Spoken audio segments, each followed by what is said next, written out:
Hey guys, Infidel 1258 here. Today I want to ask you whether we need to implement some radical changes to how cards are used within Splinterlands. Should we eliminate the fact that they can be burned for DEC?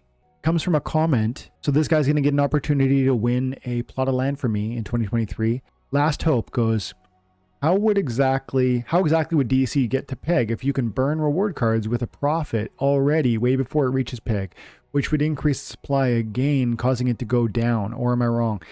So he's not asking about whether we should eliminate the burning of DEC, but he's pointing out a concern, because we talked about in this video 6 necessary steps in 2023 for Splinterlands. We need to return to peg with the DEC. And there's a lot of things you could do to maybe strive for that end, but that has to be one of our ends in the year of 2023.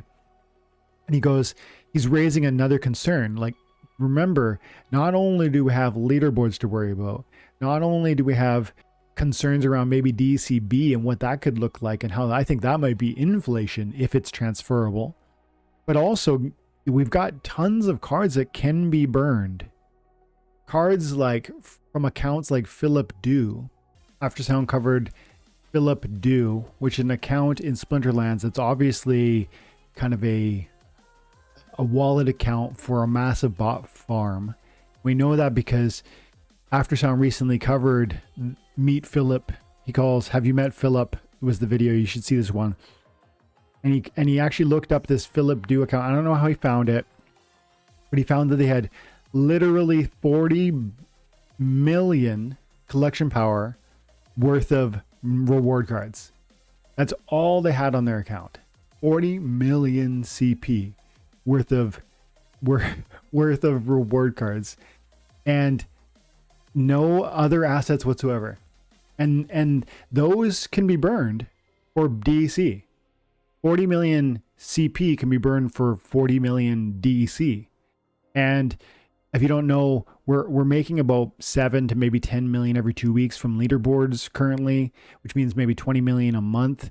So this is like one account could burn their assets and produce 2 months worth of DEC rewards inflation on the game through burning these assets, which they earn essentially for free by operating a bot on accounts that, you know what I mean? Like they don't, it's not like they spent 40. It's not like they spent a penny on every one of these cards. They didn't. They earned them mostly for free. Sure, they probably had to have some rentals. They had to buy $10 accounts for the spellbooks. Maybe they had to automate these. They had to plant. They needed to write the code for these bots. All that has some amount of cost associated, either monetary or their own time. But they didn't spend a penny per blood maker.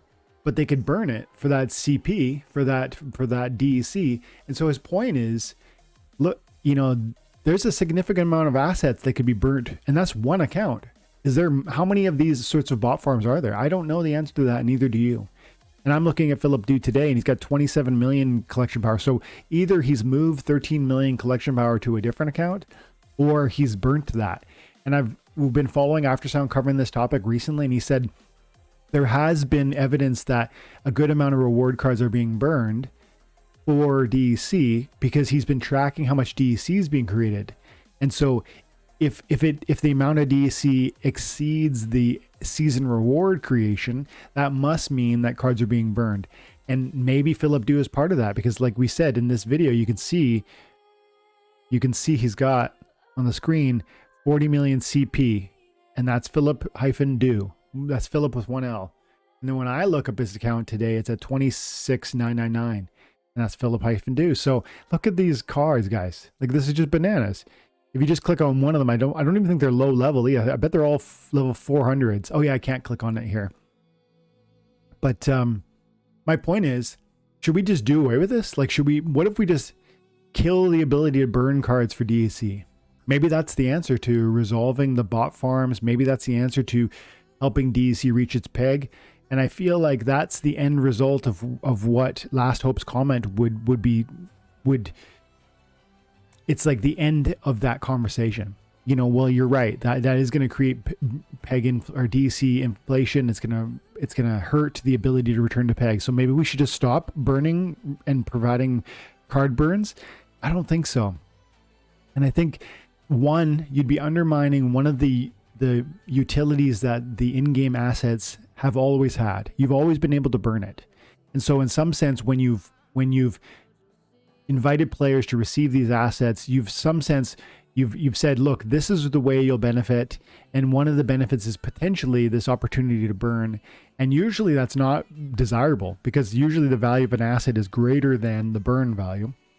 So usually cards don't get burned for DEC.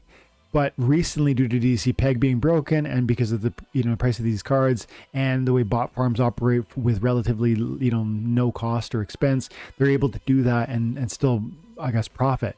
But I would argue not only would it kind of be a breaking of how the game has worked so far and the way cards have been offered so far, I would say it would be a bad idea simply because the burning of those assets is actually going to be long-term beneficial for us, the players who hold a few copies of them. Now, you're not a bot farm who owns 2,000 copies of the Pellicore Mercenary at max level, or 2,000 copies of the Murd Hempier, or 2,000 copies of, you know what I mean? You don't have these are probably all max level copies. Look at level 10. Level 10, they're probably all level 10s, which is crazy. But if he burns those, that's fewer and fewer supply. There's only supposed to be 20,000, I think it's 20,000 max copies of the Pellicore Mercenary. If he burns all of his 2,000, that's actually a significant amount of fewer in circulation, and maybe it helps him fund his bot farm, and maybe we should be mad about that. I can't get upset about that because I'm too busy worrying about my own situation. Like, people, I find that there's two approaches to finances. One, you're busy worrying what the other guy's doing, or two, you're busy enjoying and planning for your own gains. And I'm in the second boat, right? I'm trying to focus on what I'm doing. So if this guy exists, and he does, and if he's burning cards, and he is, should we stand in his way, or should we let him burn them? And then one, that's going to help our economy. Two, it's going to drive up the prices by affecting the supply. Three, it's going to, I guess, honor the contract, the unwritten agreement that the game has always offered, which is that cards can be burned. And so that'll be an option for you in the future if you ever choose to have it.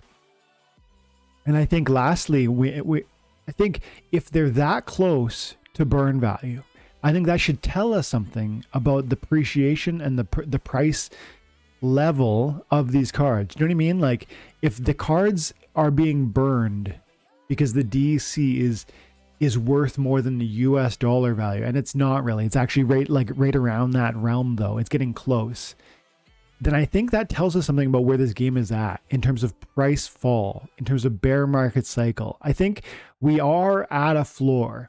And with these cards in particular, some of these that are going out of circulation very, very soon, Pellicore Mercenary has got 96.7% of its cards that will ever exist have been issued. And I think when you look at the prices of these things and you recognize the fact that millions of them are being burned, and when you recognize the fact that that is causing DEC price inflation in the short term, I think you got to be longer term and stop worrying about what the other guy next to you is doing, and start worrying about how you can position yourself within that reality to better gain. And my view is that holding assets like this that others are burning for a few DEC and recognizing that they're going out of circulation, to me, is an opportunity. And so is it a concern that we could get 40 million new DEC, 27 million new DEC from one account by burning assets that they've earned for free? In some sense, it's a concern. But at the same time, I don't see a path towards solving it without breaking the contract that the game has essentially entered into with its players, which is by saying the cards operate in such a fashion that they can be burned. And now that they've been accumulated, oh, wait a second, I don't want you to burn those. I think that would be a big, bad decision. And so I don't think we should stop DEC, card burning for DEC. And I do look at it as a potential silver lining, especially when I look at, evidence of 13 million DEC just missing in the last 2 weeks. And like I said, go check out Aftersound's video if you want to see more detail on that guy, on that account. But man, bots are accumulating millions of DEC. They're accumulating millions and millions of these reward cards. Do you think that they're going to keep burning them? And if so, what will that do for the long-term price story of these cards? I see it as a positive. I'm thinking long-term. I want my trivial rewards to gain over a long time horizon. Is that your view, or are you busy concerned about how we can stop these guys because you're focused outward as opposed to you're on your own game? Let me know in the comments below. Thanks so much for the comment from Last Hope. You're going to have an opportunity to win a plot of land in 2023. Have an amazing day. God bless.